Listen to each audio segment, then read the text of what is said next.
Ayan. Hi. Sumweldo na nga pala ako. Ay, talaga? Buti naman. Ito. Ay, lahat na to? Oo, bayaran mo yung utang natin sa tindahan ha. Ang dami ah. Sige.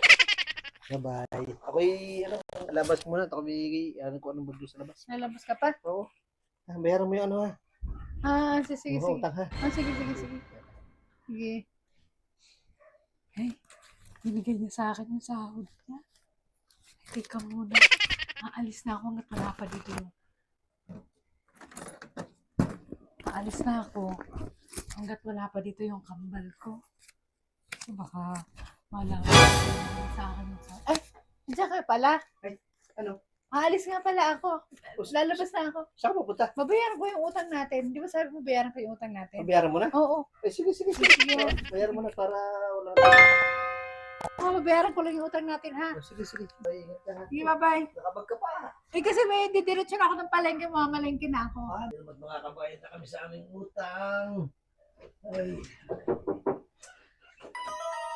Ay. Oh. Bakit?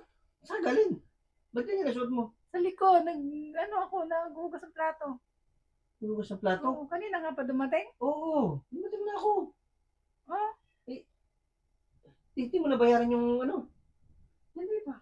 Ano ba bayaran? Yung ating mga utang. Wala ba akong binabayaran? Bakit? Ba't di mo binayaran? Hindi mo ba ako binibigyan ng pera? Ititin ko na. Pagdating ko. Wala kang binibigay sa akin. Oh, bakit?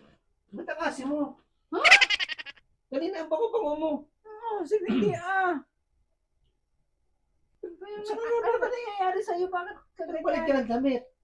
Diba sabi mo, babayaran mo na yung ano, yung utang natin. Wala pa akong binabayaran. Ako nasa likod, naghuhugas ako ng plato pinagkainan. Yeah. Oh, bakit? Si Kambal yung narito kanina. Oh, nandito nga si Kambal. Pauwi na yun mo sa probinsya. Uuwi yun ngayon. Ibinigay ko yung sweldo ko. Bakit Sabi ko, bayaran na rin yung utang natin. Nadalhin sa probinsya yung pera. Uuwi na yun sa Pangasinan ngayon.